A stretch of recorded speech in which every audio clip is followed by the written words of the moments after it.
Charles, we're closing in here. Whoops, I have the wrong thing on screen, don't I? See that? Even when we have a ton of time, it's easy to become distracted. Well, welcome back. You gotta stop following me around. From Moscow. No, wait a minute. Let's just pause that a second, because you confused a lot of people. I was getting emails like, oh, if you're in Moscow, do this, do that. Right. We were in Oslo. Really? I thought we were in Moscow. You know, I'm no geography major or anything like that, but I'm pretty sure there were a lot of awful lot of Norwegians from Moscow. That's right. And no Russian restaurants there. Well, we didn't look. I bet you there probably were. There was McDonald's. Is that Russian? No. Well, I was very good. I did not sample Norwegian McDonald's. Yeah, it's all made out of fish. But I will when I do go to. In fact, when I was in the 1992 or 3 time frame, I was working for a large Japanese bank in a specialized merger and acquisition investment boutique. And we were looking at a project where we were going to buy some ships that were going, bulk carrier ships going from Canada over to Europe and back. And one of the people we were looking at doing that deal with was tied into the McDonald's, the Canadian McDonald's major player, who, as it happened, also early days, got the right to put McDonald's in parts of Russia. You know, that's got to be making a lot of money. Just as it was, just as the Soviet Union was disintegrating. And he was telling the story how back in whatever year that was, 92, 93, there was a big opening ceremony for the first McDonald's in Moscow. And I forget who the leader was then, call it Yeltsin. Yeltsin's there, and this guy's there because it's his store. And, everything's going well. And they start talking, chit-chatting before the ceremony. And the guy says, well, I'm really excited to bring these jobs to Moscow, and Yeltsin innocently asked, "Well, how much does the guy behind the cashier make?"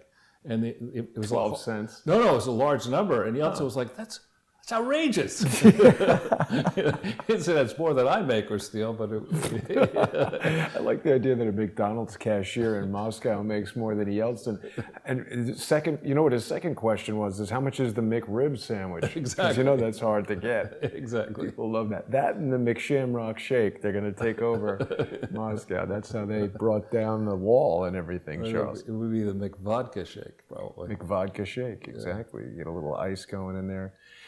So, Charles, we've got, you've been closing in, and I think it's a lot of tension right now, There are certain people who are feeling like, this is a sham, nothing's going to happen.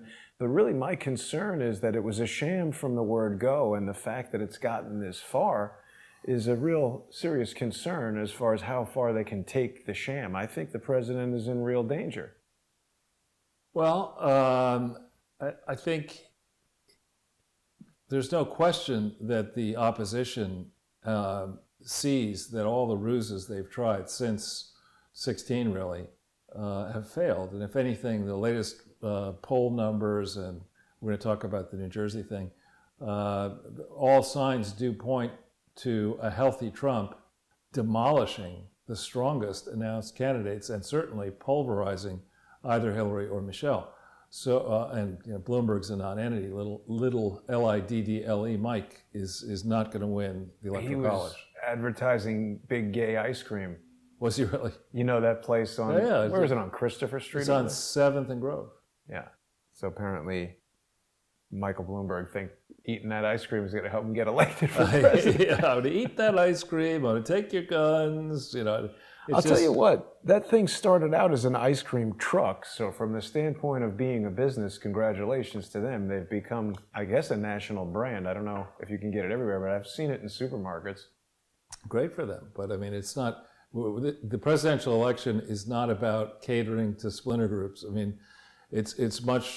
Trump got it right in his first effort. We'll see how he does in the second effort. But it's all about the electoral college map. It's all about key swing districts. And in 2020, it's going to be all about convincing people who either didn't vote or voted for Hillary to come out and vote for Trump.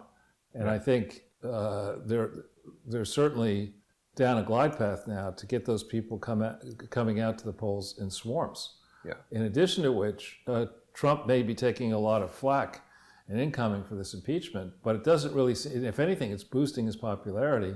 His core is holding solid, and people are looking at this mess and saying it was an unfair process in the House, and it continues to be an unfair process in the Senate. I know you've said, and I agree with the fact that the Senate may be well making a mistake dignifying what the House claimed were articles of impeachment instead of saying at the get-go, wait a minute, the House never voted to authorize this proceeding in the first place. So all this work that Schiff and the Intelligence Committee did in the bunker, where he's only releasing 17 out of the 18 transcripts and holding back one. Well, and gerrymandering the testimony to select the parts that he likes. Right. This is an illegitimate process from the start. And yes, you have a right to be heard, I suppose, as the House. But the people also have a right to come back and say, now, wait a minute, what are you jokers in the House actually doing here? Why didn't you authorize a vote? Why didn't you make the case? Adam Schiff is the Joker. That's got to be the next thing. That's right. Yeah, I guess, because the Joker got nominated for so many. Best Picture. Congratulations to my NYU classmate, Todd Phillips. Who, and what does he do? He directed the thing. Wow. I think he wrote it too. Well done. Yeah. So he's going to have, he'll be buying dinner next time. Well, I mean, we don't really know each other. I mean, we were in the same class, but not really. No. How many students were in your class? Oh, these are difficult questions, Charles. I don't know. Roughly, between less than 1,000, more than 50? More than 50, maybe 1,000. I'm not sure. Like specifically in the Tisch Film School that year, I'm not sure. Wouldn't have been 1,000. I don't know the number. Yeah, I mean, I can tell you that Todd Phillips and I were in a Sight and Sound film class together, but there were factions. You kind of got on your film crew, and then everybody was trying to. Okay. I don't know, but that's okay. All right. But, so, at least Michael Bloomberg has the gay ice cream vote. Yeah, in New York. Yeah, and maybe California. But I think we're at a very dangerous zone where one side can, in the run-up to the MLK March, claim that a whole bunch of white nationalists are going to Richmond and are going to wreak havoc, and for that reason, people in Virginia should go, the officials in Virginia should start taking guns away, and others will say that, as Don, I love the way Hannity calls him Lemon. Yeah. Is it Lemon or Lemon? I don't know. It's pretty funny. Spelled lemon, but pronounced, I guess, Lemon. That is pretty funny. I mean, he apparently on television while we were flying back made some really outrageous comments about Trump voters and saying they're all stupid. Oh, yeah. This is the guy who appears drunk on CNN every New Year's Eve crying. He says, we're stupid. Exactly. We're the stupid ones. Right, exactly. Don Lemon. So, well, with that, Charles, perhaps we should dive right into your, I hope people enjoyed the Norwegian excursion there. And I do want to remind people, Charles, we can't do that kind of stuff, at least I can't do that kind of stuff without the support of the viewers, because Crowdsource the Truth is viewer supported. I'll talk a little bit in a bit about what's going on with the Jason Goodman channel. People aren't able to watch us at all on the Jason Goodman channel right now. I mentioned that the social engineers that have been targeting me for coming up on 3 years now made a public announcement of #GayOps escalation against me, which is them announcing their plans, nothing to do with being gay. That's got to do with a deplatforming effort on social media that is afoot. So the best way that people can counteract that is to join us on subscribestar.com/crowdsourcethetruth or patreon.com/crowdsourcethetruth. And I tell you that Norwegian Airlines, they find a way to needle you for every single item. If you want to fly there, it's cheap, but if you want a suitcase or if you want to actually get on the plane, all that stuff, they charge you extra. So definitely appreciate the sponsorship of the generous Patreon and Subscribestar sponsors. Yeah, and it was a great trip out there. We made a lot of progress. This has been long in the making, literally 3 years of effort involving, we won't mention the person's name, but involving the person based over in Europe who did a lot of great work and is even today doing more work moving this process along. In the very beginning, I remember back in 2015, people saying, you really want to, in February, March, you really want to take on Hillary Clinton, who likely will be the Democratic nominee and then will be president of the United States, and we see how the Clintons rule. I'm like, yeah, that's how I roll. Yeah. I mean, they shouldn't be, we can't be, if you let a bully intimidate you, you're done. Exactly. And that's what these people are. They're grifter bullies. And Americans and people around the world need to stand up. There's no reason why we in our private capacities and in the businesses we're in should have to compete as fiercely as we do have to compete for the shrinking piece of the pie that labor gets in the equation these days.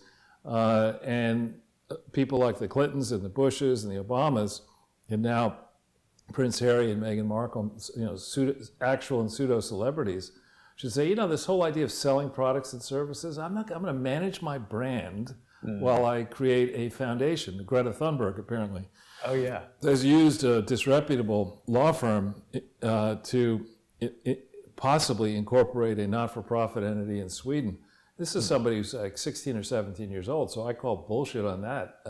In America, you can't set up a corporation until you're 18. Until you're 18, I believe. It's very tough to do it.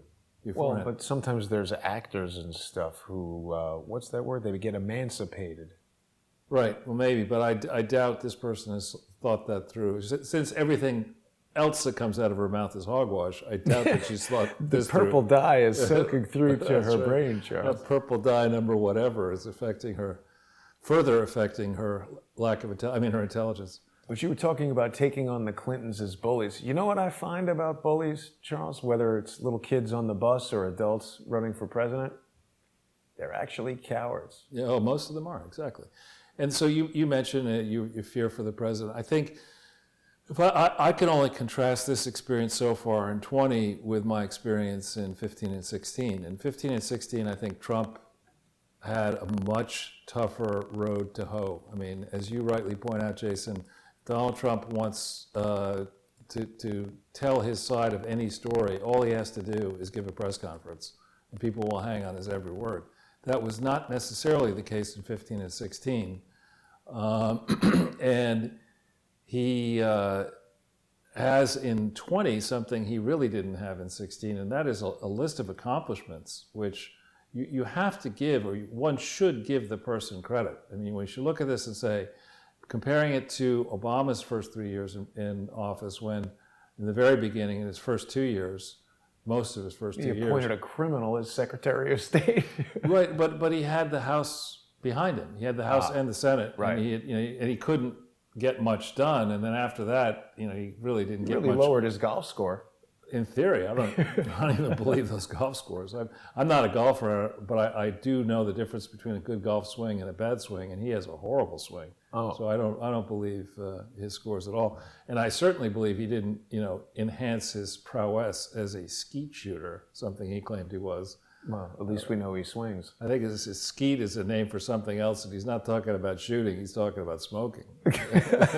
Scat. Exactly. So, what I believe is going to happen here, and today it's the end of virtually the end of January. Oh, yeah. So there's a long time, as people are fond of saying, there's a long time between now and the election. So long. I mean, the baseball season has not even officially opened, and baseball season every year just seems to go forever.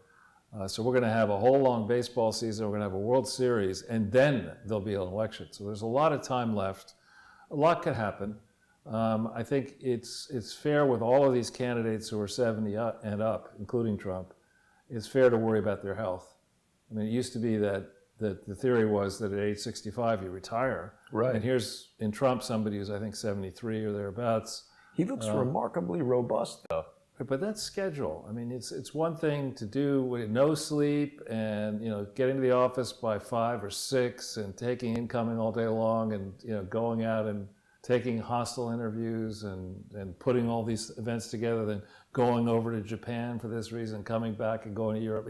It's a lot of wear and tear on any human, let alone a 73-year-old human. So I think, it seems unlike prior periods where the presidential candidates were most in their 40s, 50s, maybe 60s, we have a lot of leading candidates who are out there in their 70s and up. I mean, high 70s.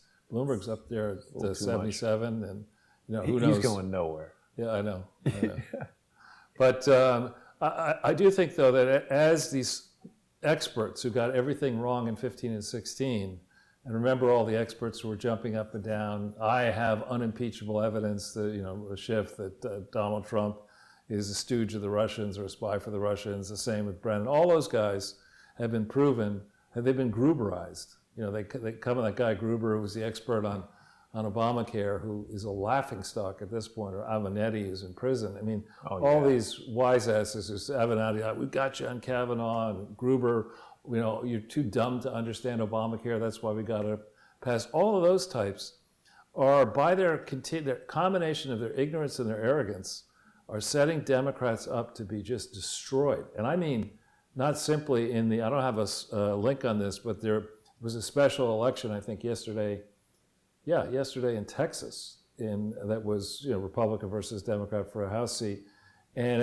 the Democrats in the beginning were saying, "Oh, Texas is going blue, Texas is going blue," and the Republicans stomped all over this Democrat, which you would expect in Texas, because the calculation is not, well, let's go and take the arithmetic average of the last up-the-ump elections, and turnout was this, and Republican-Dem split is that. It's totally different. You got to say, are people on balance more or less likely to vote than they were in 2016 and 2018? And I think they're a lot more likely to vote. Yeah. And then if you're coming out to vote, do you have a candidate that you can support on the national level and local level whose views you really love? I mean, who's going to stand up and say that they're all in for Amy Klobuchar? I mean, the Minnesota Librarians Association, I mean, that woman is dull as dishwater, has no executive experience, and she features negatively in this Peter Schweitzer book. How's the book? I haven't. I'll get to that in a second. I do have a slide on that one, but a link on that one. But you look down that list. Pete Buttigieg, vote for me to be the president of the United States because I fucked up South Bend, Indiana. I mean, you got to be kidding me. I mean, maybe he could move to New York and replace de Blasio and de Blasio stand. But maybe he could run that ice cream store on Christopher Street. You'd have to change the name to Little Gay Ice Cream. But and you look down the list. I mean, Biden is. We'll get to that in the Schweitzer book. I mean, he's done. He is done. Hunter's done. The Biden family is done. All of them belong in jail. All 5 of them. Oh yeah. Then you're left with billionaires buying the election. Tommy Steyer versus Mike Little, L-I-D-D-L-E, Mike Bloomberg, or as Trump just calls him now, Little. And Starbucks Man is just out? Starbucks Man he's probably changing the ingredients for Starbucks. What's his name again? Howard Schultz. And then he's thinking of, I don't know, buying the Peanuts cartoon series or something like that. What, Charles really? Schultz. He's just got the coffee. Yeah, I mean, he's got no hope. And then Pocahontas, is a laughingstock at this point. They're all terrible candidates. And Hillary is amping up her tweetage, Charles. She had a tweet out today about, telling people to call their Republican senators. And I said, yes, it's an excellent idea. You should ask them why they haven't properly completed the investigation into the Clinton nomination. Exactly. I did something similar, which you'll see on my Twitter page when we get there. So that's one thing. And, this contrast between what you're doing here, for example. You're harnessing technology continually. You're always changing things, upgrading things, tweaking this, tweaking that. And you're doing this with a very, very limited staff, creating a global news operation, global news and analysis operation, right? Staff of one. Staff, well, okay. Well, I don't count you as staff. No, so I'm just, I don't know what the other guests and stuff, other co-hosts. But the point is that the mainstream stations that are locked into union contracts and lease rate, paying stars lots of money and expensive overhead rates and this and that, and that are hostage, that really need the revenue from political campaigns and from others. Those people are having a very tough time in the private sector, whereas in government it's just like, yeah, I'll show up to work eventually, maybe. But something to investigate. That's not what we do here. We give us a problem, we bury that problem, and we hope that it never comes up again. Charles, Truth Fairy K is telling us that Hillary has an announcement coming up early March. She's going to run. I don't know how Truth Fairy K knows that. Is it? Yeah. Well, I don't doubt it, but that's pretty... We're going to have to take that paper chase scene again and splice Hillary into it. Young lady, take this quarter and tell your mother you're never going to be president of the United States. I mean, it's not going to happen, Hill. Yeah. Well, but I think, again, just like Joe Biden, it's probably a strategy so that it will greatly complicate, at least from a political standpoint, any official announcement of a criminal investigation. If she's running, she'll be like, oh, here he goes again, prosecuting his political rivals. Everybody who's a criminal should just run for president. Should. Yeah, I actually think that approach is not going to work for her. And she may run, she can't hide. And it's not just about her at this point. It's all the trustees, the law firms, the major donors. We learned one thing we won't get into in depth here on our trip to Norway. We learned that the government of Norway is a big donor to the Gates Foundation, of all things. So like, what? Why would you do that? That's like saying, you see David Rockefeller or, his kid or whatever happens to be standing on the street and he's still a billionaire, but you give him $1,000 because you feel sorry for him. I mean, yeah, it's kind of, it doesn't make sense. You got the highest tax rates in the world. Among the highest tax Norway rates. Does? Yeah, sure. I thought the VAT was 25%. And then the hotel was expensive. Yeah. There's a lot of things we learned on that trip to Norway that unfortunately we can't really it's too bad because there was a lot going on there and we just had that one short segment. But I think there should be some interesting things in the future. And I mean, again, the whole time I was thinking about that thing where George Stupidopoulos was trying to intimidate Trump, and Trump was just like, what about Norway? And George was like, oh. So I do think that more and more people are getting laser beam focused in on why economic conditions appear to be a lot better in 3 years into this initiative to cut back regulations, to simplify the tax code so that the lower and middle class people keep a lot more of their money all in and have a lot more to save if they want to save in a market that, notwithstanding recent gyrations, is way up from where it was in 2015-16. So people, looking at the issues that are very important amongst those of us who have to, pay for our expenses out of income, you're a lot better off in the last little while here. And having these vaunted experts get in front of, I love whether it's a national disaster or Senate or House or whatever, there's always, a group of a whole bunch of people. In the natural disasters, there's a translator, with the sign language and all that kind of stuff, but not so much for the Senate and the House. And my reaction when I see this is I say, well, why do we have, the natural disasters, all these 35 different chiefs and divisions and all this kind of stuff? And do we really need all that? And similarly, in the House and the Senate scrums, be it, the dejectables or the dejected ones, which would be Feinstein and what's his name? Nadler and Schiff and all. Have you noticed that those people they have a scowl on their face? They're scowlers. Yeah. They're just, negative energy scowlers. Yeah, and no way you could do what they do without being that. And on the other hand, the Republicans, they tend to be, depends on the group. I mean, some of the group are all wound up. We got to put a collection together for Jim Jordan to get him a jacket before, He had a jacket on. I was watching this morning, and I remember he was a tie and a jacket. And... Did he take it off after he presented, or? No, I saw him. There's like this pool of angry reporters. There was some woman from NBC who, I can't remember, I think maybe it was Mark Meadows, kept going like, look, NBC. It was almost like, listen, fat. But she was skinny, so it just said, look, NBC, I know you're here as a surrogate of Adam Schiff. And she was like, no, that's not true. And it just kept interrupting. I was thinking, if I was a congressman and somebody was saying that, I'd be like Trump. I'd call him out. I'd say, you're very rude. No more questions from you. Next. No soup for you. Yeah. Excuse me. I love how Trump does it. He's just telling people to shut up. Shut the F up. The thing is, I think a lot of people don't understand Donald Trump who haven't lived in New York. People sometimes think people in New York are rude. That's not it. It's just when you're around this many people in a city, you got to either know what you're doing or get the hell out of the way, because you're slowing everything down, and we're very direct.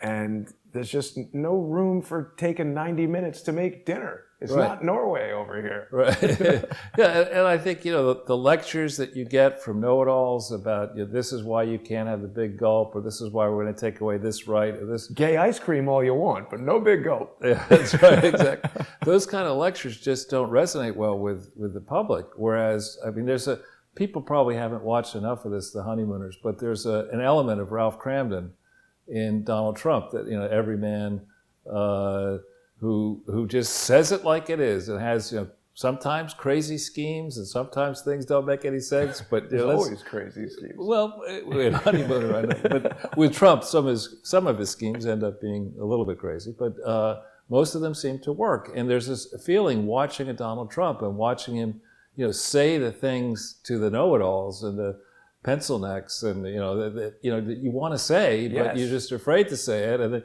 you look at it and say, well, if he can say it, maybe I should start saying it. And maybe it's a good thing. I mean, you go back to the 60s, and the motto in the 60s, I remember, because I was, at the end of the 60s, I was 12, 13, was question authority. Yeah. That was what the hippies all were saying, and you had to be tolerant of the questions that were going to the establishment. And now these hippies have become, stormtrooper fascists. Can't question us. We know what's right for you. Your nutty ideas. We're not going to, anything that you say to criticize us is a conspiracy theory. And it's just such a polar change. It's really, noteworthy. Yeah. So exactly. We were in the land of polar bears. There you go. Now we've got a polar change. This guy's probably running for president. Yeah, exactly. And now, actually, Charles, we've got some comments about today's image, which we actually forgot to go into some detail about what is happening with that image there. So this is, of course, based on the film Inherit the Wind, which is all about Clarence Darrow, right? Clarence Darrow and the Scopes monkey trial. So we've got our friend Adam Schiff depicted as a monkey, which is appropriate. Depicted as a handsome monkey. I mean, he in real life as a monkey wouldn't look that good. Right. And then we've got the president, who's the subject of the trial, and his legal representatives, Jay Sekulow, who I've been extremely impressed with, and Alan Dershowitz, who a lot of people who watch Crowdsource the Truth don't like.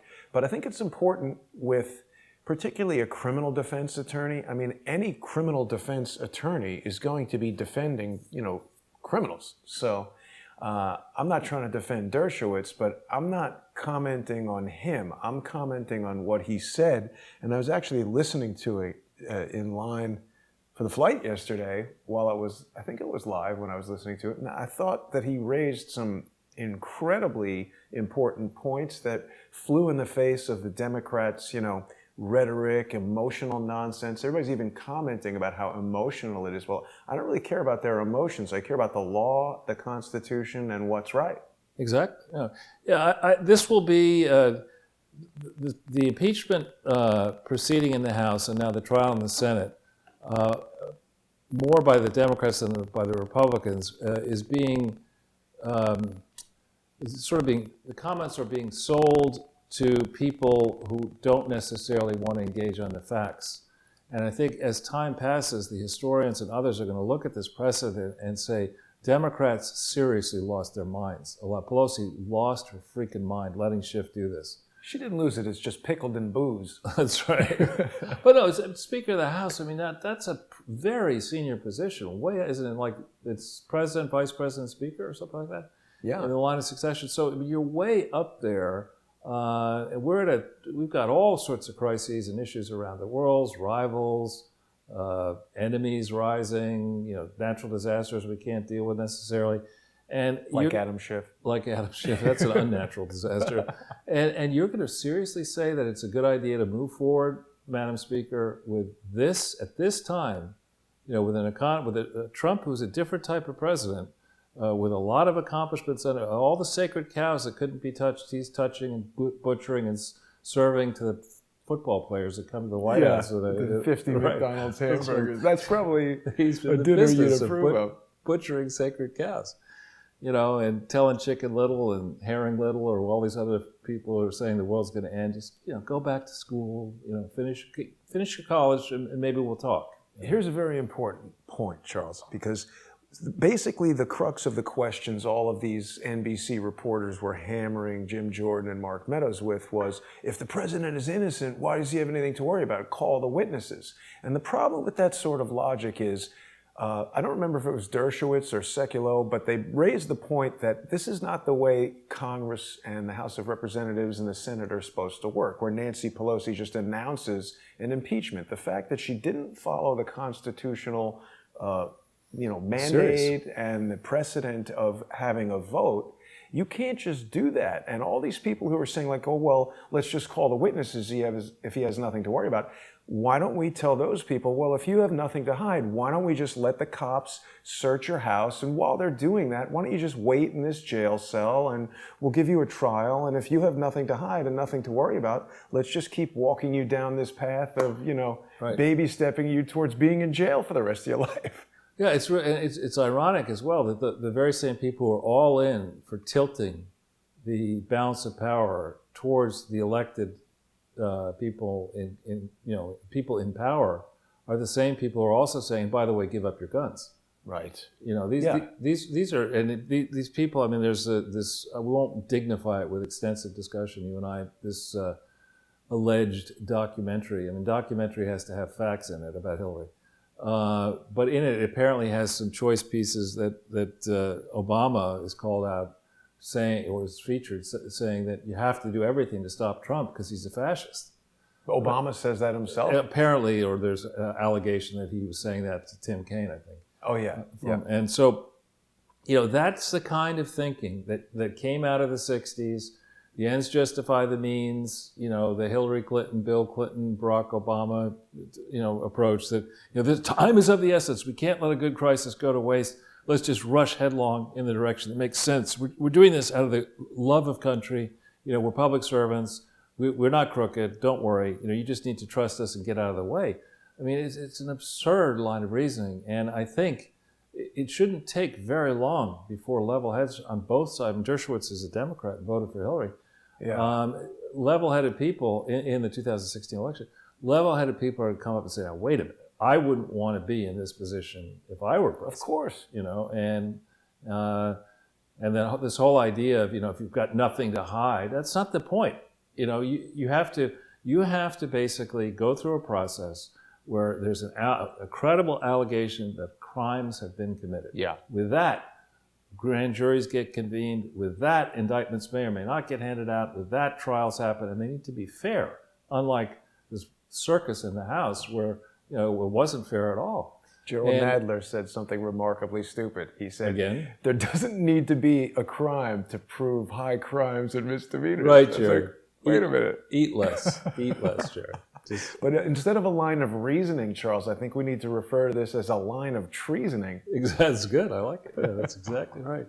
All right, but we've been chatting a lot, and I know you want to get to the slides. I don't mean to cut it short. I mean, I'm chatting a lot. So that's here right. we go. We can go to the next slide quickly. I've kept it relatively short, but let's go to 2. Yeah.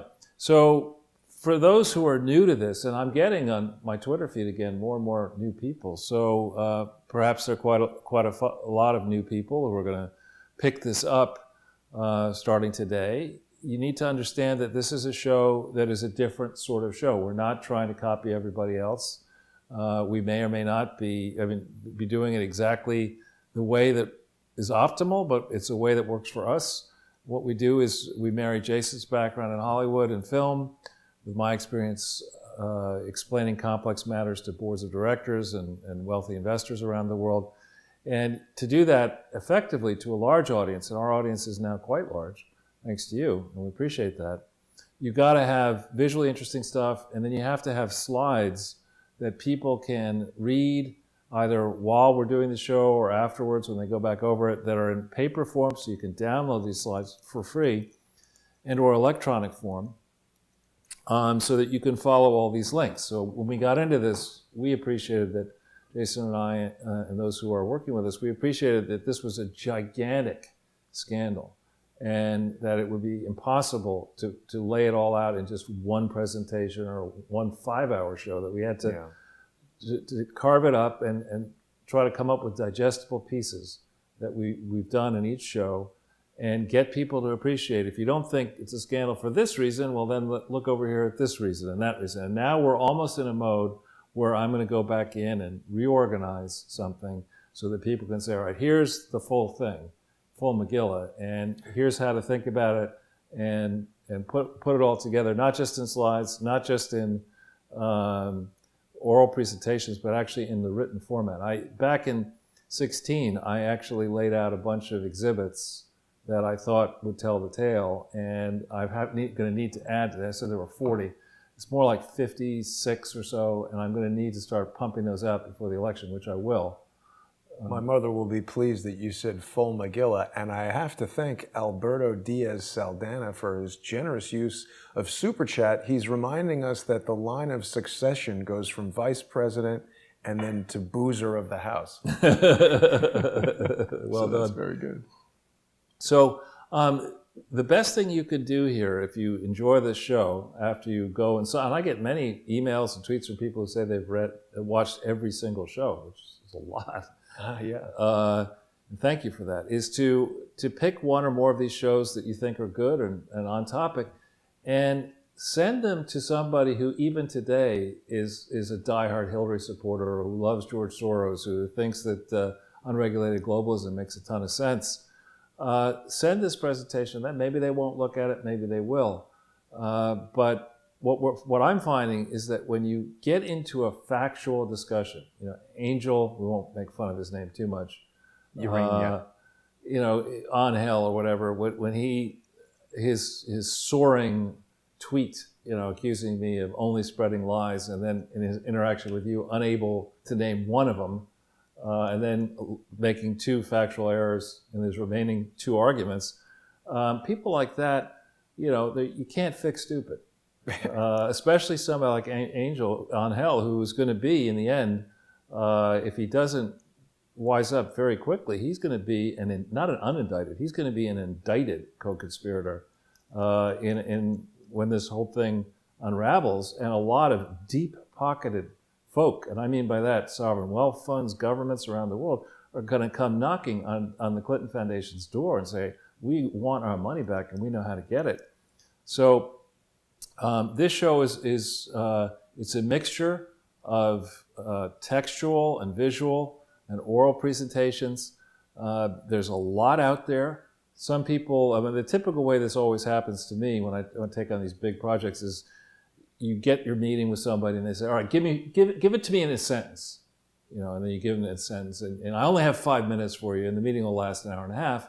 And then you say, oh, who's that, Jason? Oh, yeah, that guy. When you said oral presentations, I was thinking Anya Urena might have a good career giving those in prison. Oh, gee, whoa. Sorry. I never know what's too far. I mean, you sometimes are saying things that... I didn't say it was too far. I just said that unindicted, too indicted. Yeah. Yeah, 1 banana, 2 bananas. So this is...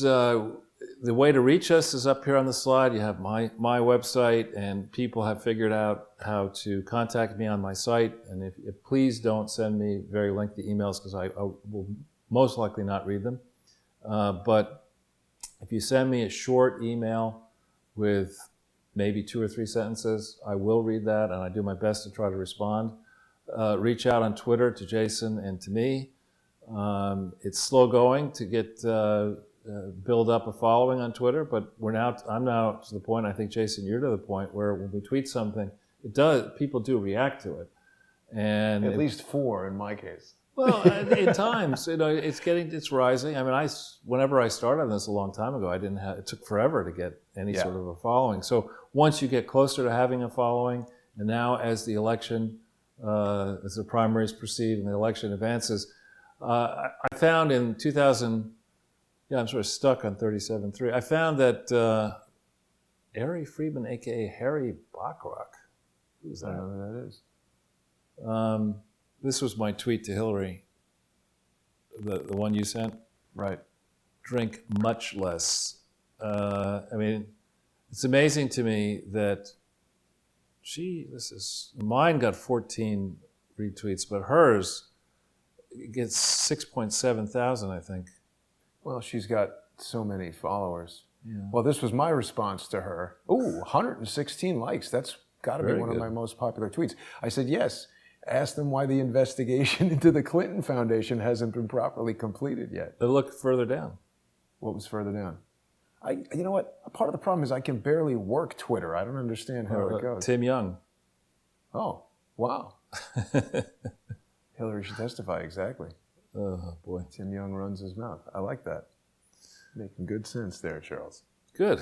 So now there's a bit of an issue with the playlist I want to take people through. Everybody knows that they can usually follow along with all the shows and go back and see the previous shows by following the playlist on the Jason Goodman YouTube channel. But a couple weeks ago, actually on December 26th, I think I let the audience know that on December 26th, the Social Engineers announced their gay ops escalation, which is them trying to deplatform me.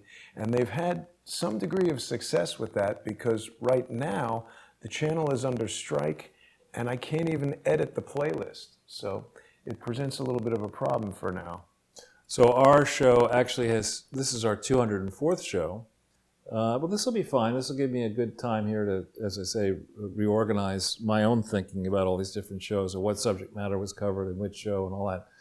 So, but still, if you had told me originally, Jason, that the program was to do 204 two-hour shows, I'd say, yeah, the program is, you need to go into an alternative reality. Because could have never imagined that we would have done this many shows and put out this much information. It's great. Yeah, and again, when you think about it, a typical, a long panel, and I've been on several long panels. In fact, I was on Bloomberg by chance the day of the flash crash back in May of 2010 in the morning, warning people before the open that I didn't like the tone of the market, and then we had this gigantic crash. So I was on that day for 4 hours, different platforms on radio, TV, this and that. But it's very, very rare as a guest or even as an anchor to get a show where you will have a platform of a half an hour or an hour. You look at Tucker and Hannity, they always cram in multiple guests. Right. If they're going to have a debate, it's always the anchor weighing in between two guests. So to sit there and systematically lay something out the way we've been doing is an opportunity that doesn't really fit well in established media. And I hope, as people grow to understand what we're talking about here, that this Clinton Foundation and its wider web of corrupt non-foundations masquerading as foundations is an epic tale of corruption and sleaze that needs to be used as a test case, as a template of how not to run a foundation. Laws need to be changed. Examples need to be made of the various and sundry people who so many times looked at this mess and said, oh, okay, this is great, a bunch of crooked politicians. We can get behind that. We'll give them chips, and we'll have the 7-course meal off everything that we get out of ripping off taxpayers around the world. So there has to be an accounting for all this, and I hope our presentations will serve as a skeleton perhaps, for the work that prosecutors and others may eventually get to do. Yeah. I want to thank Christine for utilizing Super Chat. Very generous. Thank you, Christine.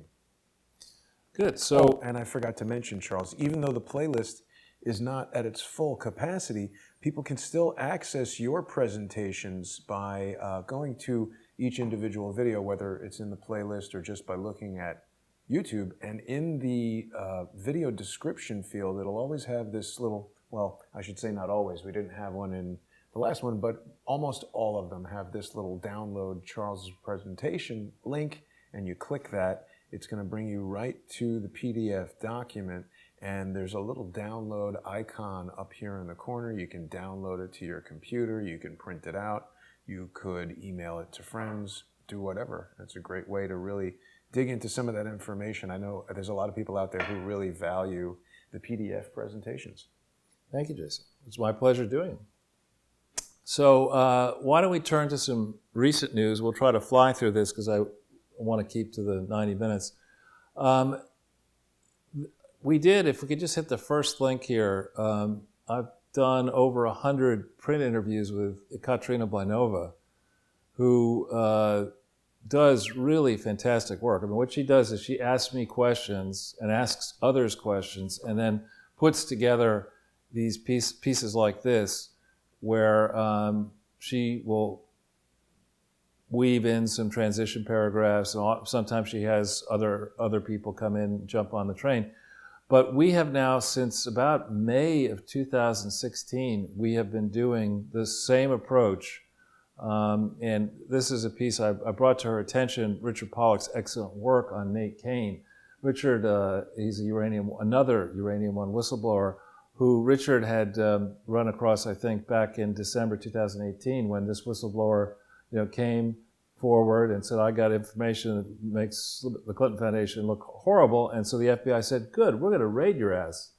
And isn't he the guy who went to the FBI and said, I want to go into a Schiff? That's a different guy. We don't know that person. How do we know it's not him? Because this is not a senior State Department person who was employed by the State Department in January. And I owe you that information. I forgot. Remind me about.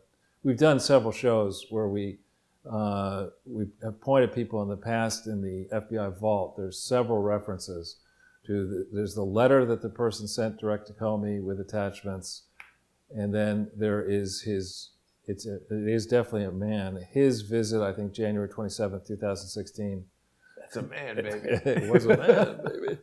But you contrast here the treatment of Nate Kane, and with regard to the Clinton Foundation, it's not like no one has had questions about the Clinton Foundation. I mean, Peter Schweizer's had unanswered questions. I have had unanswered questions. Many others have had unanswered questions. It's not like nobody has questioned the Uranium One transaction. Lots of different people, including the New York Times itself has questioned Uranium One transaction. And so here we have a transaction going on back in the time frame where Anna Chapman was not yet exposed as the spy that she was. And, remember there was the tale that Anna Chapman, there was a fear that the Russians were getting very close to a senior State Department person. And so all this ring was rounded up, and the senior, and the spies, or some of them anyway, were shipped out of the country very clearly before you could put these pieces together. And I think it is time, I'd like to think that there are some experienced investigators. I'm not an investigator, nor do I want to be one. I'm just somebody who cares a lot about. I mean, you kind of are. You're investigating. Yeah, but I mean, I'm somebody who cares about trying to expose and root out fraud, because I think I have an ability to see financially, to read numbers and see financial frauds in ways that might be tougher for most journalists who are not numerate. Yeah. So this is one of many articles we've done together. We're going to do more, and in fact, I'm beginning to talk to Katya about whether she shouldn't try to do a book herself from the Russian perspective, looking at this, because her point is that when Bill Clinton was president of the United States, the Soviet Union and Eastern Europe were dismembered in ways that created oligarchs and punished other people. And that the real tale of who picked which winners and who picked which losers and why and how money was paid or not paid and where money might be buried has not been told yet. And it really needs to be told. These are winners and losers in academia, in media, in investing, in banking, in legal, politics, around the world, not simply in the U.S. and in Russia. So you contrast the treatment of this Kane guy who comes forward, and the FBI, of course, says, all right, that information, which is really explosive, we're not going to do anything about that one until it's opportunistic for us to do this, and we're going to go after and we're going to Corsi your ass. We're going to go right into your, put you under the microscope and raid your house and give you major league aggravation. Whereas in the case of this unnamed whistleblower who's triggered an impeachment crisis, there's a person when nobody gets to ask, does this person have any motives? Is this person a naked partisan for Obama and Brennan? Is this person somebody who's extremely junior? Is this person who should have had nothing to do with some of these issues he or she claims to be involved with? How airtight is this whole case, this impeachment case? Where's the transcript of the Inspector General for the intelligence community, Mr. Atkinson? who's a key person in this. Well, they left out, right? They left it out. And what about his predecessor, McCulloch, who was, in theory, the Inspector General, who was, quote, investigating Hillary Clinton from July 10th, 2015 forward with the FBI? I mean, there's a lot that should be asked here and isn't, and the contrast is so revealing. You contrast the whistleblower who can't be named. That person is like getting ready for Mount Rushmore and Nobel Prizes. And Nobel Prize, definitely. Yeah, $60 million book deals or whatever. And this Kane guy goes direct to president. I mean, that's not right. And Democrats and progressives and liberals should really be thinking here, particularly as the tectonic plates underneath the political system begin to shift. You ought to be thinking about the idea that Trump's power, barring a health mishap or worse, Trump's power is going to be consolidated in 2021, at least for 2 years anyway. And why only 2 years? Well, because we don't know what will happen in the midterm elections in 2000. Oh, you mean right? So, presuming that he wins the election and that the Republicans take the House. I think that's the way it's looking right now. I mean, the second thing is that you began to allude to it, Jason, earlier, is this chain of events that we've seen where Hillary was allowed to not show up the night of the election and then dress in that, Hillary in the purple outfit with Bill in the purple tie and the resistance and all the bullshit that they put us through the election, and then prior to Mueller's campaign of terror and afterwards. I mean, this is a group that is basically decided, it's a bunch of spoiled brats. It's like, this is our election in our country, and we get to do what we want. And these rubes, these voters are getting in the way here. And the threats that are coming out. And Elizabeth Warren, I mean, she's sitting there. It's really, I have revealed in the past that I actually enjoy, I know you hate McDonald's food, but I enjoy sitting in McDonald's because, you're hanging around with fellow graduates of Yale and Harvard and investment in McDonald's? No, if you're hanging around solely with that crowd, you're not going to hear this the way these people. And there was a guy today in the back of this McDonald's on 30 Odd Street, I'm not going to say where exactly, who sounded like the male equivalent of Elizabeth Warren. He was just talking total shit. He had a solution. I've got a plan for that. I got a plan for this. And this person does not have an authentic bone in her body. Yeah. And, she is not going to win the nomination. She's going to be lucky to keep her pension at Harvard.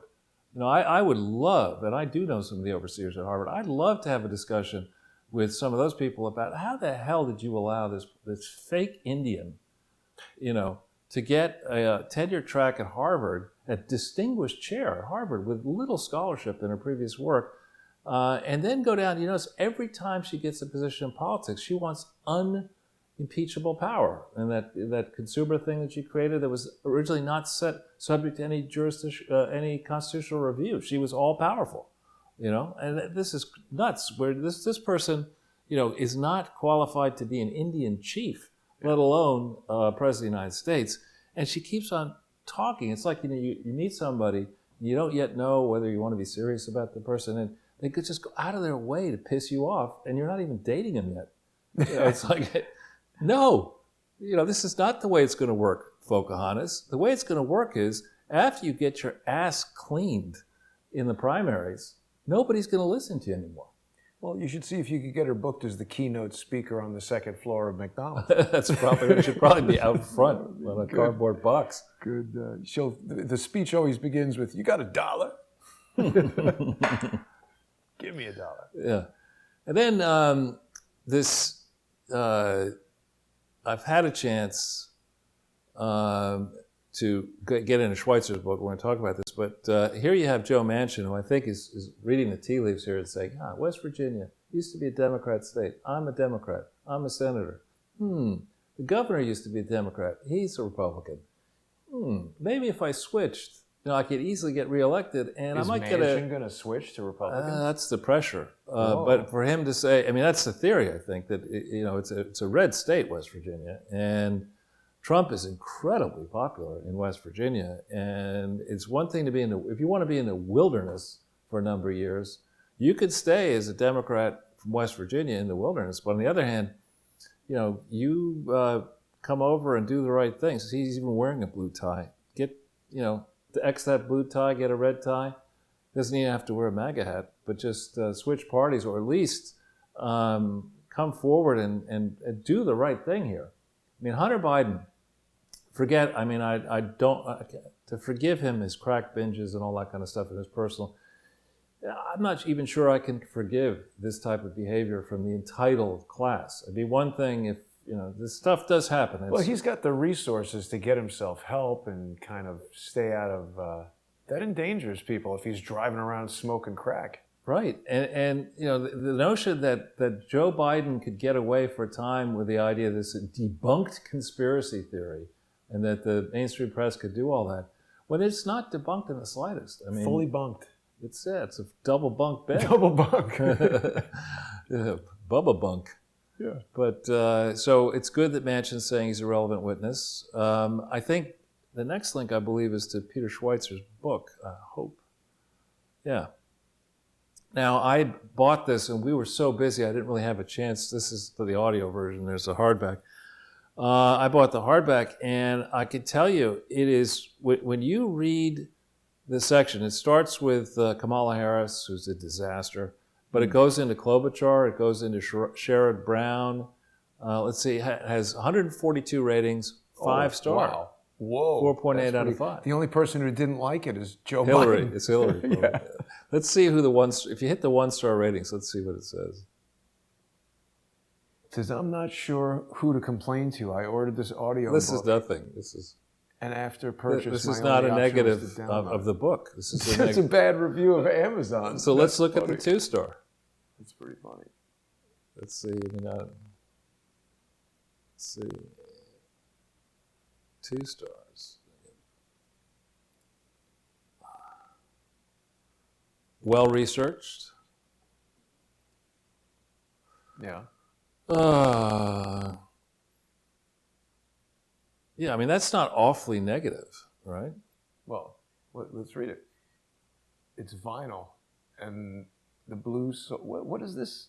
What is this about? This is a nothing. review for something else. The book's not leather. Yeah. So I mean, this is very interesting. I mean, in contrast this with Hillary's. They're putting in bad reviews for shoes to try to make the book look bad. Yeah. That's crazy. But when I go through this book and Peter's written books, I have not yet, and I'm very grateful that I have the same agent, who is Peter calls out Liz Lin Chu and her husband Glenn thanks them for their work here, because they do very thoughtful work. This is a book that has over 1,000 endnotes. It is extremely well researched. When you get to the Biden section, I mean, this guy Biden should have just shut the F up and have stuck to the 2015-16 plan and not running in 2019-20. He does not have a prayer in hell of getting. No. Yeah. When you read this book, it's not just Joe, it's his brothers, it's his daughter, it's his son. It's a culture of corruption. He's been down there for too long. I'm sorry that he lost his wife and was a child as well in a crash. No, that was Hunter and Beau, I think, were in the car and the mother died and they lived. But I mean, look, that's a tragedy, of course, but separate from everything that's happened. Doesn't give him the right to steal millions of dollars. Well, and that's what happens, sadly, in this issue. People are abused or they have a major league setback. It is a natural reaction to say, my life turned to shit, so I'm going to make somebody else's life miserable too. And that unfortunately does happen a lot in child abuse cases, and when they age, they become abusers. And similarly, this guy Biden, Joe, has come to the conclusion that, he just gets to do whatever he wants. Yeah. That he can't recognize the corruption for what it is. And if anything else, and I think Trump is on risky ground here with all his family members around the White House, which is why I said back in 2016 that he ought to put one or more trust funds together for all the family interests and have other people manage that. This Biden case, which I've got some of the way through Peter's book, is disgusting what they've been doing. Yeah, and it's not just Burisma.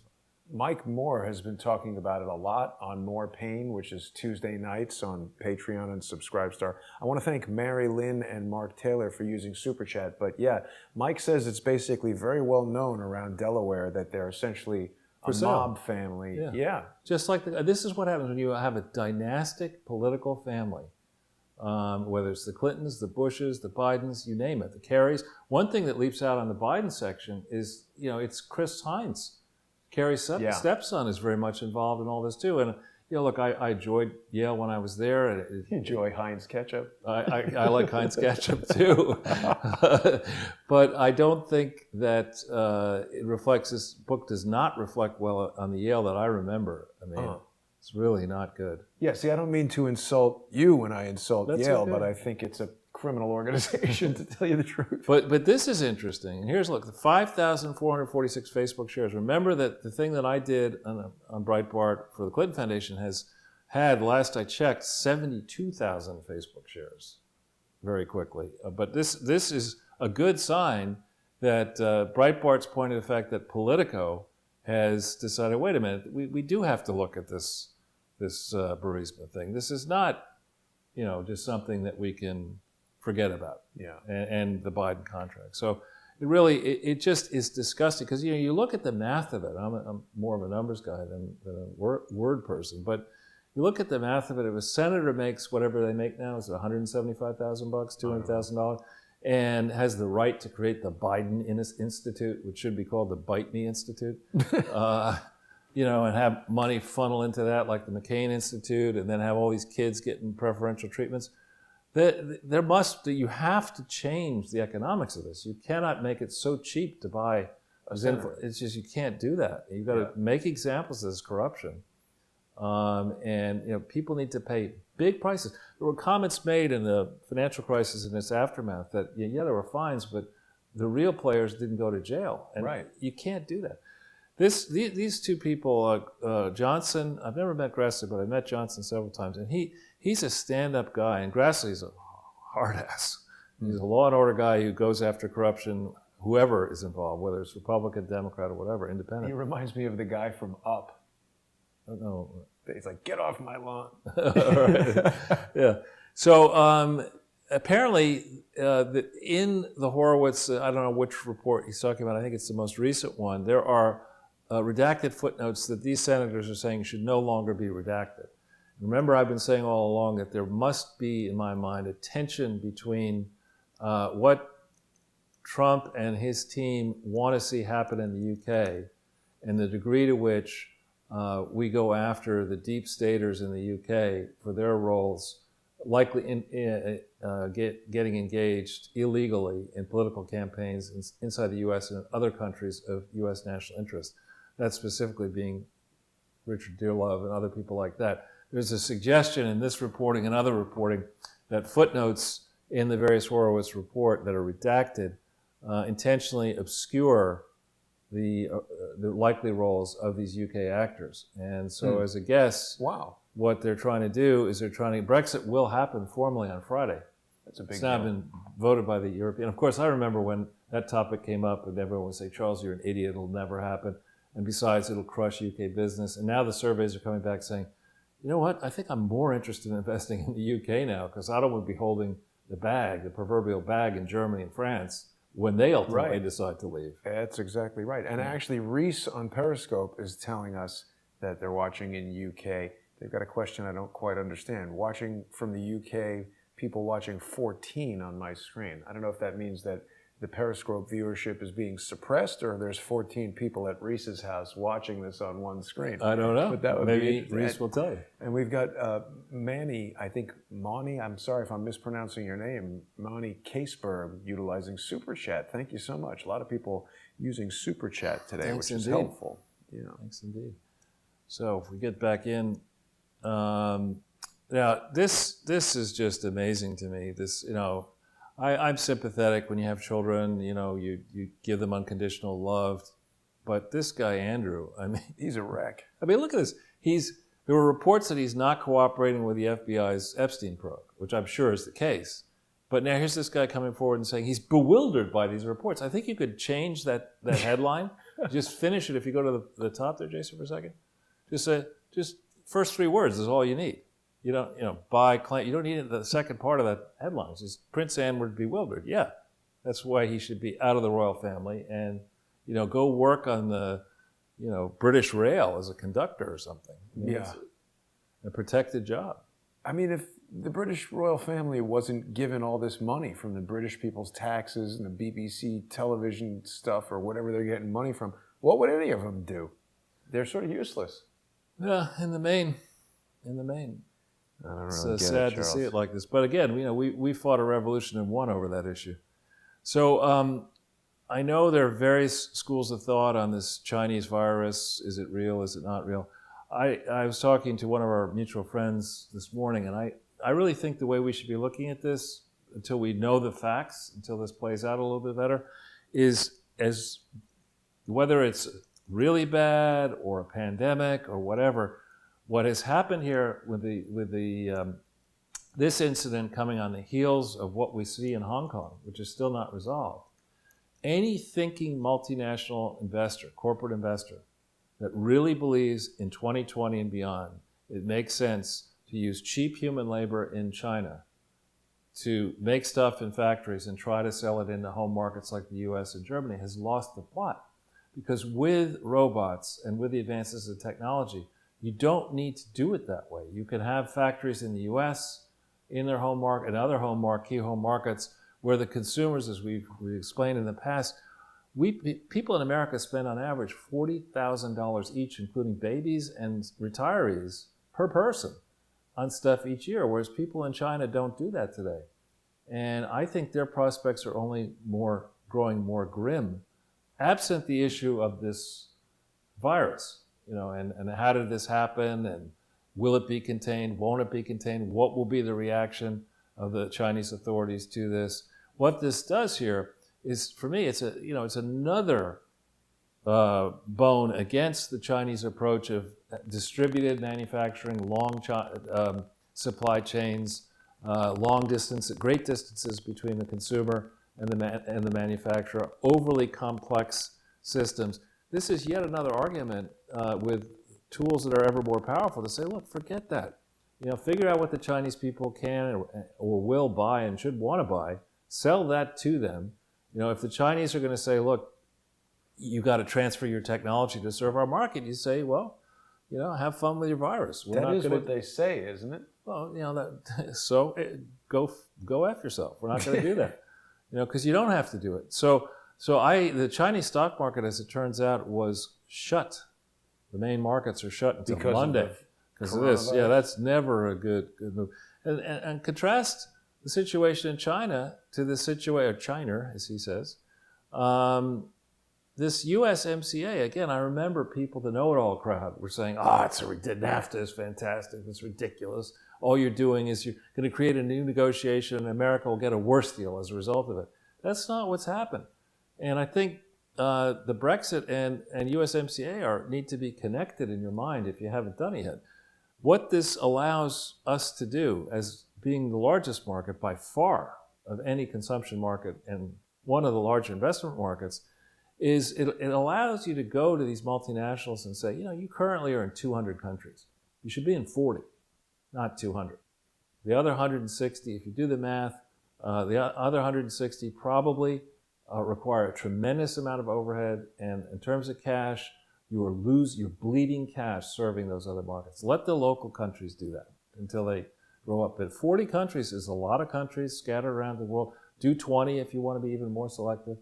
And when you're doing that, the first 20 you're going to want to talk to include US number 1, Japan way up there, Korea way up there, the UK, Canada, and Mexico. And he's already paved the ground to make this really easy. The Germans want to go with their absurd, holidays and whatever regulations in another language, and say that you got to publish everything in German and all that. You don't have to do that if you go and play our way. It's a lot simpler. And by the time the Germans figure out that they're sitting on a gigantic turd with their economic policy, it's going to be too late for them to fix it. Turd schnitzel. Turd schnitzel, exactly.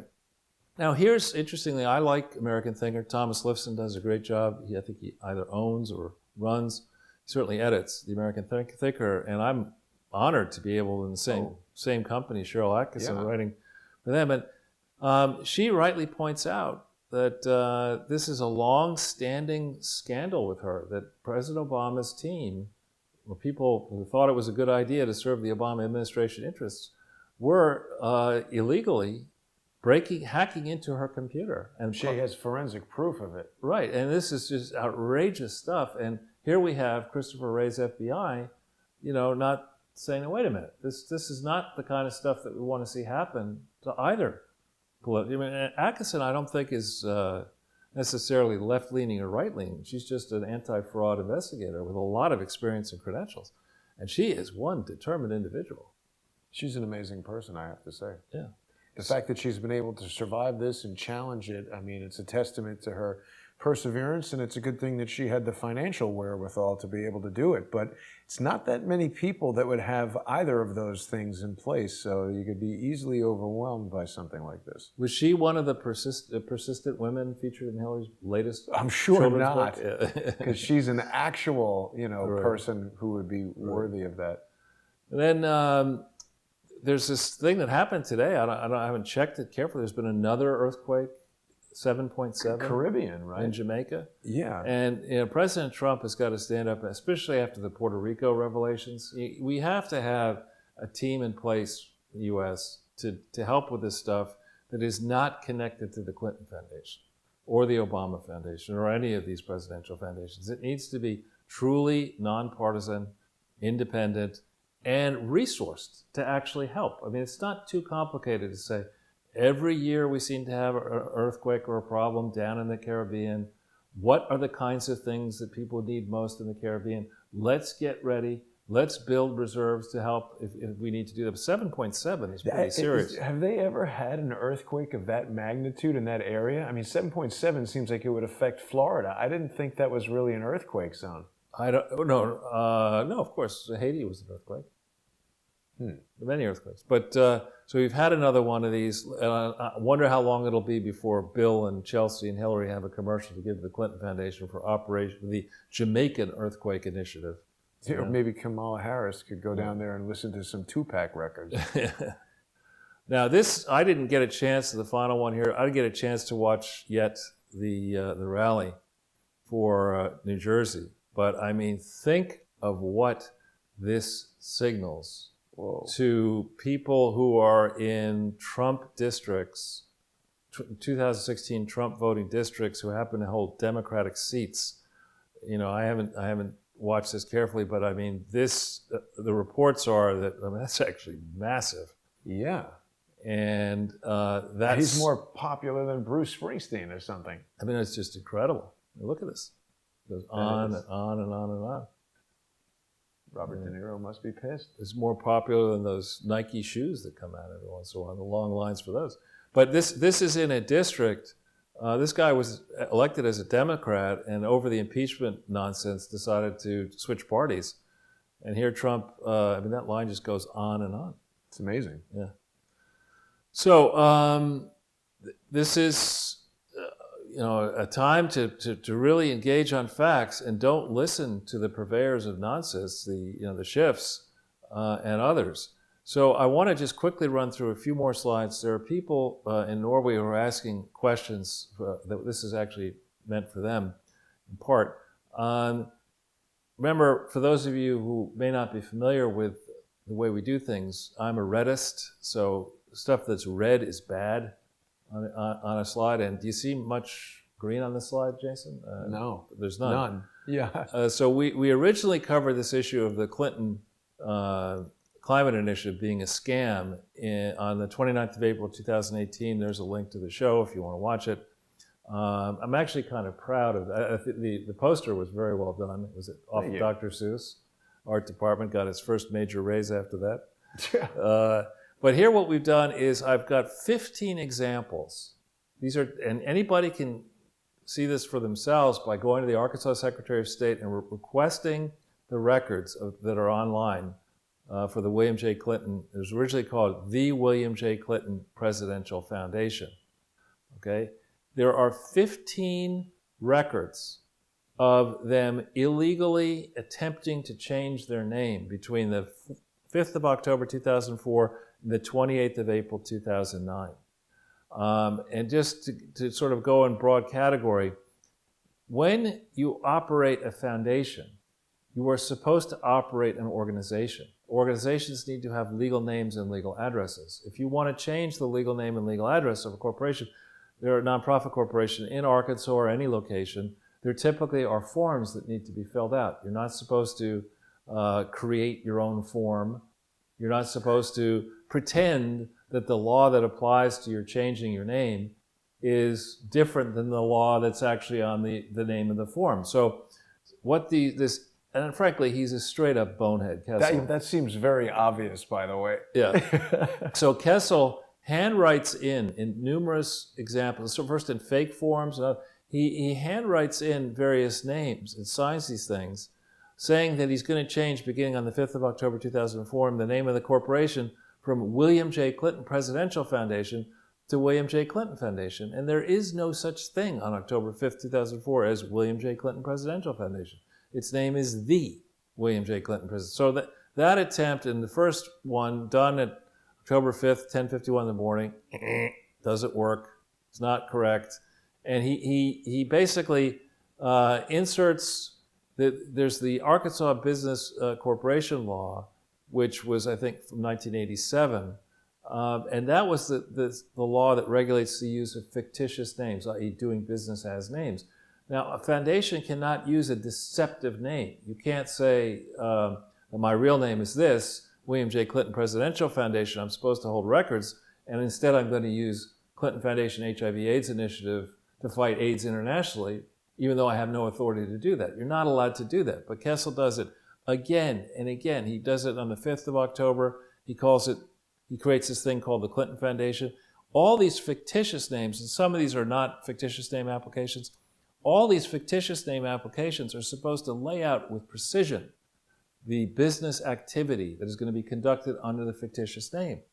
And so with the exception of item 4 and item 9, every other one from memory is a fictitious name application, only one of which lists out a supposed business under that name, and that's number 8. You want right above it there, the Clinton Hunter Development Initiative, attempts to argue that that initiative is going to do economic development internationally, which it's not allowed to do by its articles of incorporation and bylaws. So here is, a rich pattern and practice of the deceptive, an attempt to deceptively change your name. None of these names are authorized lawfully. And in the case of the ones that you had highlighted there, 4 and 9, 4 and 9, those two, you're supposed to, when you amend articles of incorporation, you have to think it through carefully. You have to make sure that when you make a change in one article, that change doesn't affect the whole document. And if it does, you better change the other articles too. So in the case of 4 and 9, they attempted to change the name, but they neglected in the body of the document to realize that by the way in which they changed the name, they had rendered the body of each document meaningless. So the specific thing is the William J. Clinton Presidential Foundation is defined as the corporation, uppercase corporation, and that defined term is used throughout the body of the Articles of Incorporation in 4 and in 9. But in the case of 4, they just deleted the sentence. So you have no definition of a defined term, and you just gutted the Articles of Incorporation. It's like no one is looking at it at all. Right. Well, they figured nobody would look at it. So by the time you get to the very bottom, Jason, 15, April 28th, 2009 is the first moment at which they try to get a fictitious name for Clinton Climate Initiative. So April 28th, 2009. Now, fictitious names, as we've explained before, generally speaking, if you do it properly and you want to use a fictitious name across the United States, you have to make sure that in every state where there are rules, and it's more than 40 of them, that you actually go in and also get the fictitious name for use in, for example, New York or in Massachusetts, where Ira Magaziner, the arrogant pinhead, was operating this Clinton Climate Initiative, soliciting funds from Massachusetts, from New York, and from Washington, D.C. There's no such attempt even made to register the Clinton Climate Initiative name anywhere. So the question is, how extensive was the Clinton Climate Initiative operations how extensive were they prior to the 28th of April, 2009? Let's take a look. Let's look at just a few examples. If we go to the next page, first we start with chai. What we've done here is I've lifted an excerpt from Aftenposten, which is a Norwegian newspaper. It says here that this is first with regard to chai. Chai, they started using that fictitious name on the 3rd of January 2006. But by November 2003, Bill Clinton goes to Norway to raise money on Epstein's jet for Norway to put money into this chai, which didn't exist. Then we have, try to sell a few more books for you, Joe. I mean, we don't like your politics, but you're a good writer. And here in his book on page 154, this came out right before the election, 2016. This was a tribute to Bill Clinton, this book in the main. It made him seem like he's going to be a fantastic first lady, or whatever you call it, first laddie. But this is really interesting. In this book that got published by a serious publisher, it says Clinton goes back in November 2003 after weeks of discussion between Magaziner and Norwegian aid officials. So if there have been weeks of discussion by early November 2003, where are the minutes in the Norwegian aid operation for those meetings? There are going to be minute logs of people who, Magaziner came, who did he meet with, what arguments were for, what arguments were against, what did the staff think? Is it possible the staff said, F this is ridiculous? And Bondevik said, you don't understand. Are you the prime minister? No, you're not. I'm the prime minister. I want to get close to the Clintons. Hillary's going to be president. So there's some evidence in here, according to Connaughton, that Norway committed money, at least $25 million over the next 5 years, to support chai in Tanzania and Mozambique. And Mozambique was a major component of what Moynihan and Doyle were talking about. Right, and Ireland was the one that also supposedly signed up to give 60 million euros over the same time. Why did Mozambique need so much money? What evidence is there in the record, that the Norwegian records, about funds that may have gone here and there? And so then we have Bill Clinton's, modest press release on the 23rd of October. The visit in Norway came after this press release, and it says the Clinton Foundation. Now, there is no such entity as the Clinton Foundation. Even Ira Magaziner, even dumbass Andrew Kessel hadn't changed the fictitious name to the Clinton Foundation by the 23rd of October 2003. So here he says, we've been working on this for 7 months. This is in October, so that means, in March of 2003? You've been working on it. And it happens, we have Irish government emails that show that March 14th, 2003, Ira Magaziner was in Washington, D.C., trying to con the Irish government out of ultimately 60 million euros, which he may have done. Wow. So this is a Clinton Foundation press release. Note to Angel, I'm not making this up. Maybe Bill made this up. So then it says, your press release, Angel, you may not have gotten to the 2003 stuff yet, but the Clinton Foundation HIV/AIDS initiative has been at work for the past year. So that means back to, call it November 2002. There's no evidence of that. There's no evidence that Bill Clinton was on the board of the Clinton Foundation or in a position to control it. There's no agreement authorized by independent trustees saying the Clinton Foundation should be paying money to support this international work or get involved with somebody like Ira Magaziner, who has a distinguished track record of fucking up across decades, right? And here this says, October 23, October 2003, the foundation is working with Mozambique, Rwanda, South Africa, Tanzania. Each of those countries have charity laws, okay? Did you comply with a local law? Where's the proof of that? Did you register in each of those countries? Where's the proof of that? Did you open bank accounts for each of those countries? Who had authority to sign off on that? Who approved the travel policies to each of these countries? Why private jets for Bill Clinton on a Little Rock-based facility that hadn't been finished by the 23rd of October 2003? What's that all about? All right, so if we go to the next page,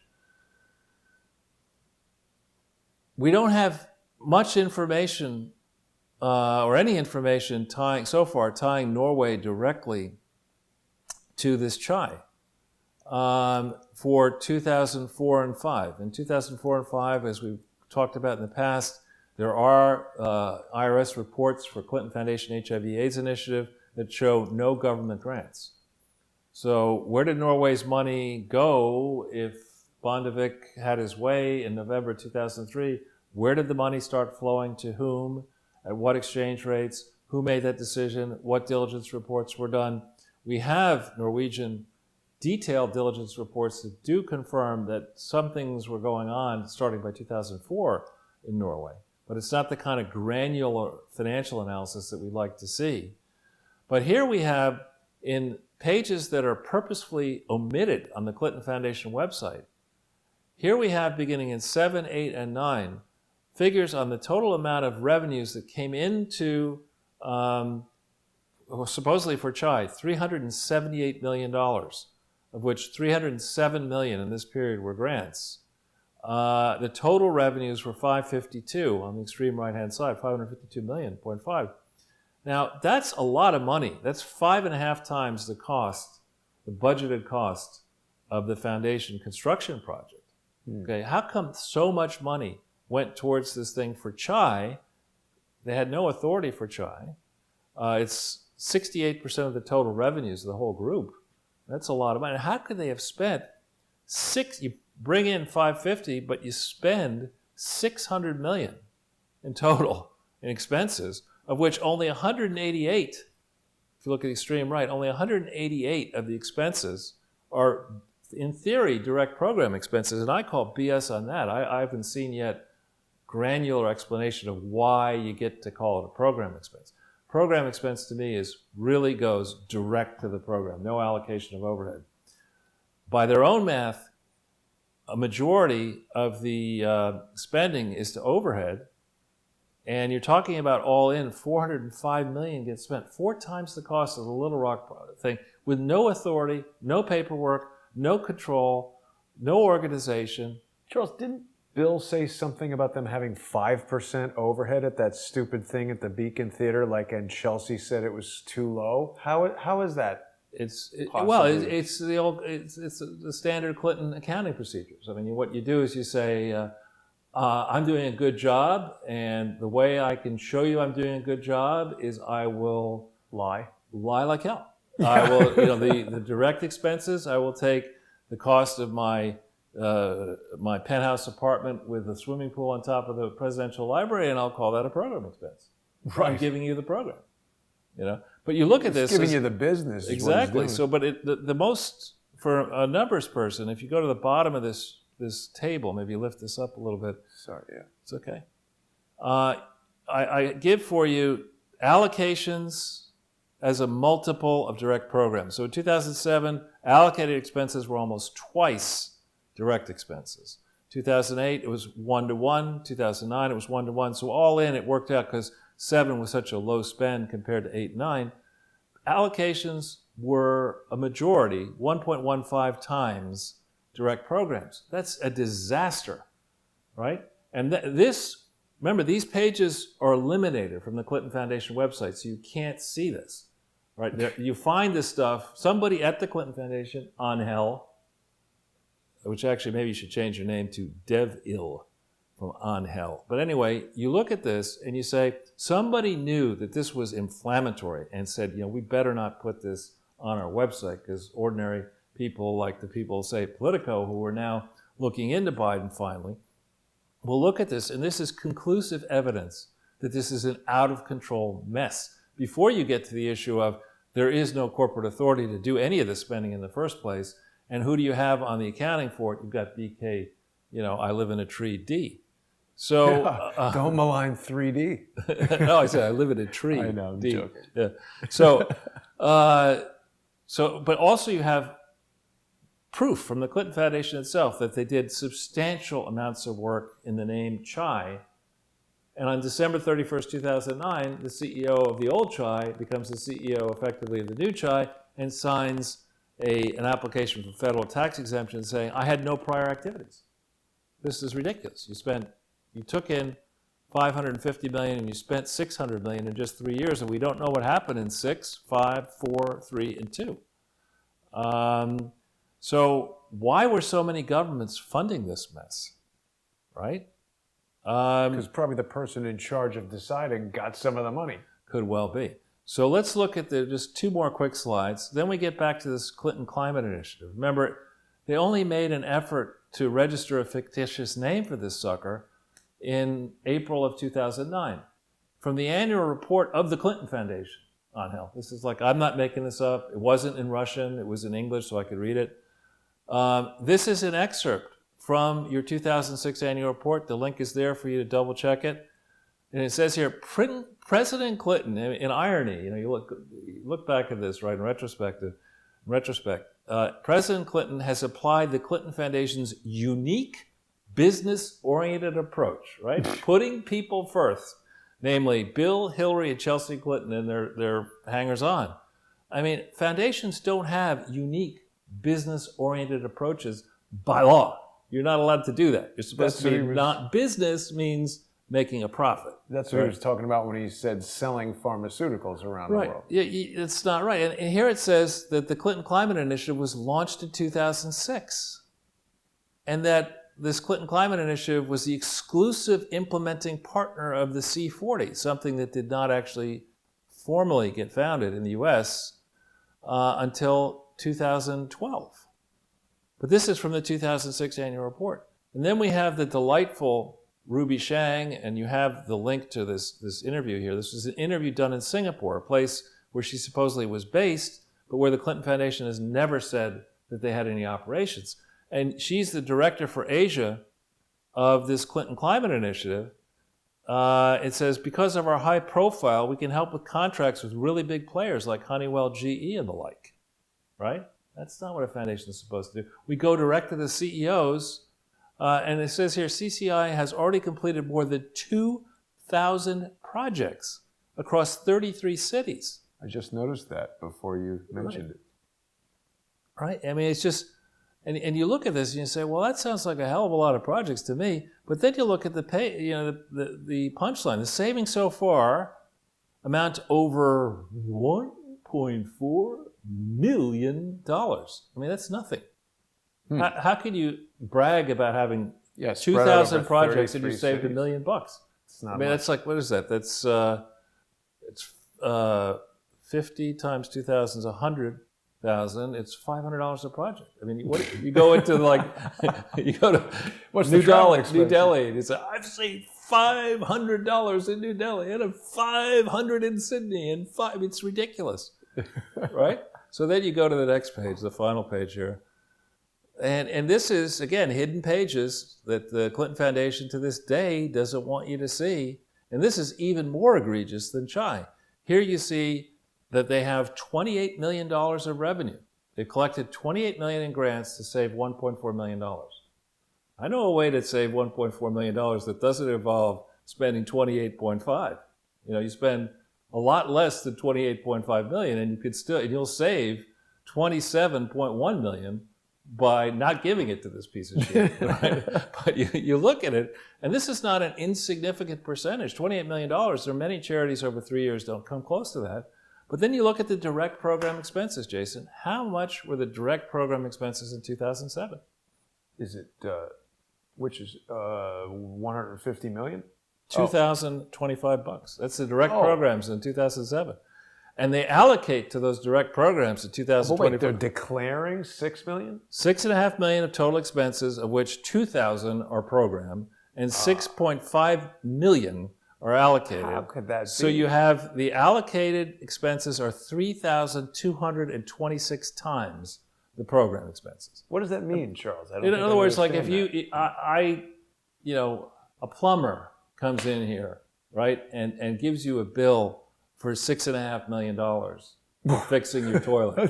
Whoa. Right. And he says, boss, here it is. $2,025 for the titanium toilet.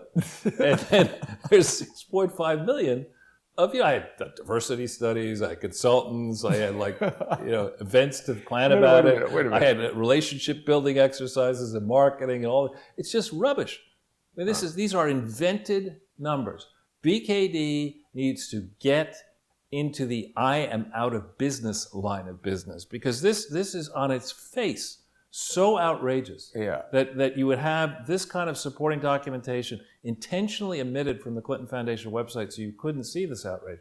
You look here, in 2007, it's 3,000 times allocation. In 2008, it's only 450 times. What is it normally, like 2 times? It should, for 5%, if it were, it should be 90, it should be less than, it should be 6%.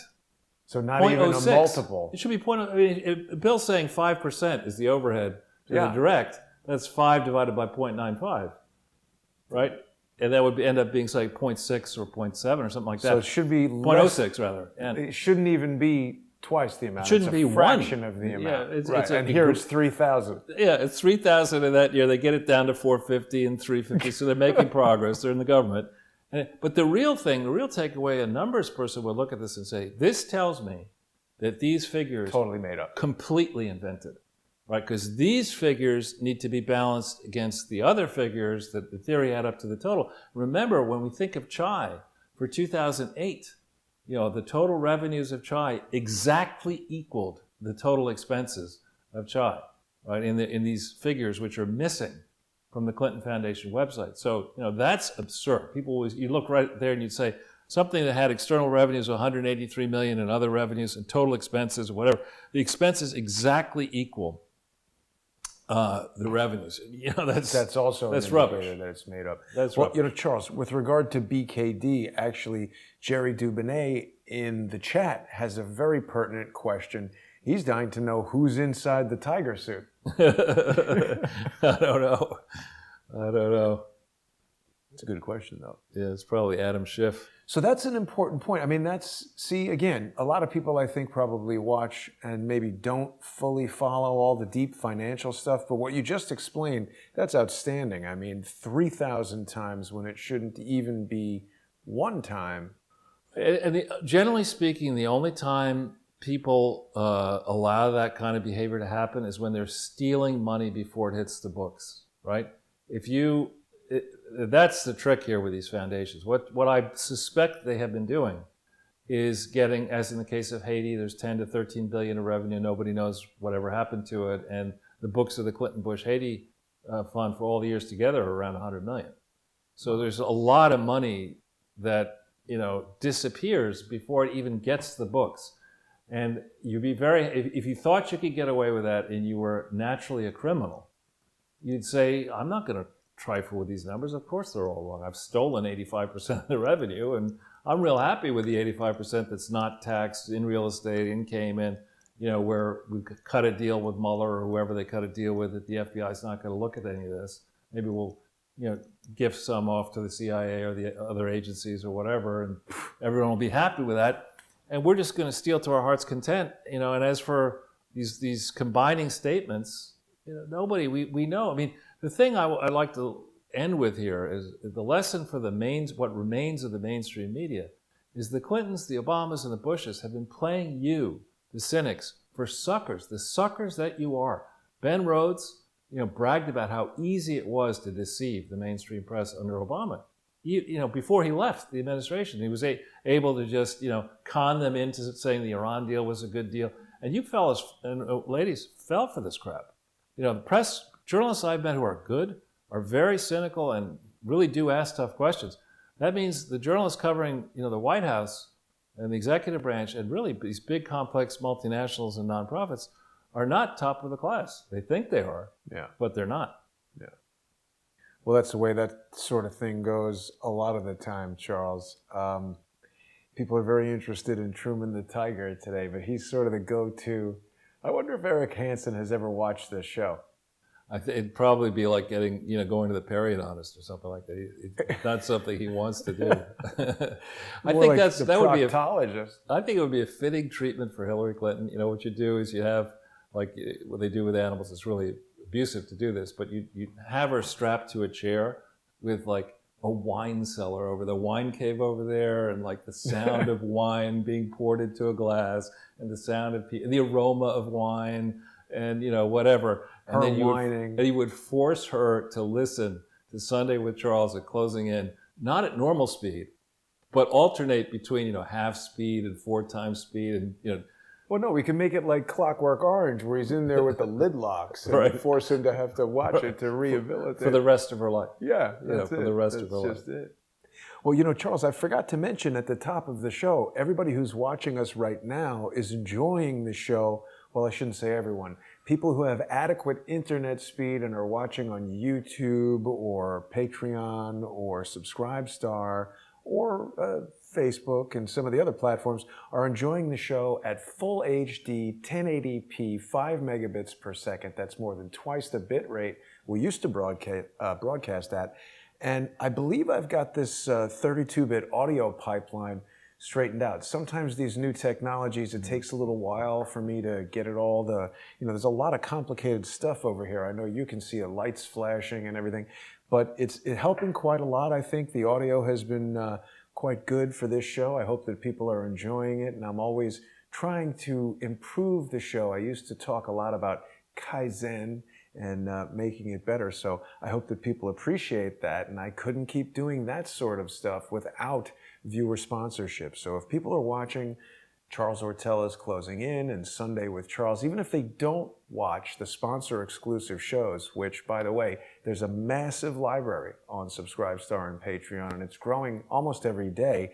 It still helps a lot if they become sponsors at subscribestar.com/crowdsourcethetruth or patreon.com/crowdsourcethetruth. It's the only way that I can carry on. So if people want to help me fight social engineers, if people want to help me carry on through these lawsuits, which incidentally are coming up soon, it's really ironic how closely linked my legal situation is with that of the president. And I know I've spoken to you a lot about it, and probably to your great annoyance, but I'll let you know. I haven't spoken too much to the audience about the different things that are about to happen. But there's a hearing scheduled in February. The trial is scheduled for March. So as I observe what's happening to the president, there are a lot of analogs in what's happening to me. We've got John Bolton coming out with this book, and we've got the irresponsible legal team on the Democrat side presenting that as evidence. Obviously, a book is not evidence. I mean, as you just said, the press is gullible, so they're easily able to be fooled, and then in turn they fool the public. John Bolton writing a book is hearsay and is not in and of itself any kind of grounds to mandate that he be called as a witness. It just creates a big fury among the public to say, ooh, John Bolton.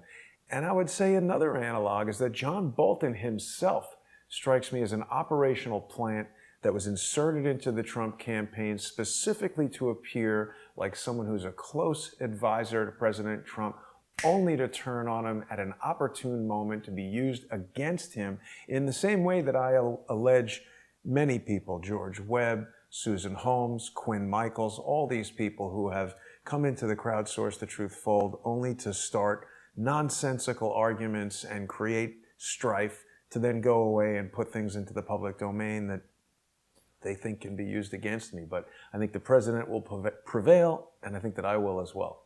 Well, you raised many good points. But another observation I'd make is it's past time to understand how publishers compensate. There's a market for books. Oh, yeah. And there are a lot of, my agent tells me there are a lot of statistics that you can get on the performance of books. And now the way it works is the hardcover will make a certain amount of money, the paperback a lot more, the audiobook will make even more, Kindle will make a lot. And you should be, as an author, frankly, as a publishing house, you should know exactly how much money did you give as an advance and under what basis and what terms. And don't tell me it's impossible to compare Obama to Bolton, to Comey, to you or to me or anyone else. Of course it's possible. There's a series of different characteristics you can look at, and then you should be able to look at the performance, not just the performance. Just as you look at your statistics on these shows, you should be able to say, in the first week of sales, what was it when we just focused on the U.S., what were the markets that we decided were important, how did it do there? You should be able, especially if you're a big publishing house, to look at all this. And then you should be able to say, okay, why was Bolton able to rush this book out so quickly? I'm told by my agent that you can't ordinarily get a book out this quickly. So what special dispensations was he given? What does his contract look like? Did he get it cleared by the White House as he was supposed to? And other agencies? I don't know. Well, and the other interesting thing that came up about the book that caused me to think about this, I don't know if people caught this, because see, there's so much testimony going on, and Schiff and Nadler and all that. Nadler made an important point that might have been correct. He said that when President Trump said that John Bolton was lying by making a public comment about John Bolton's statements, that he may have waived his right to executive privilege. Because when you're talking about, privileged material, that's the other thing about the law, is that they use words that sound normal. You think executive privilege means the president can do whatever he wants. It's making those privileged statements like attorney-client privilege, that sort of thing.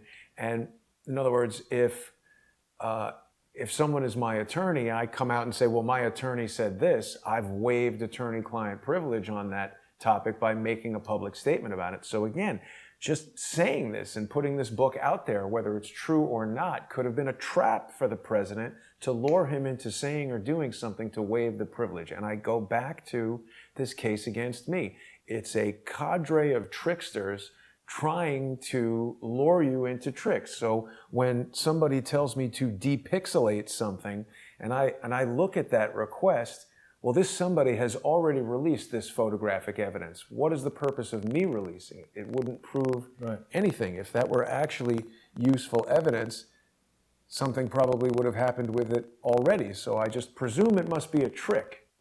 Right. People got to watch out for tricks. With that, Charles, I want to thank everybody for tuning in. See, there's one little flutter happening with this audio system here that I'm trying to figure out.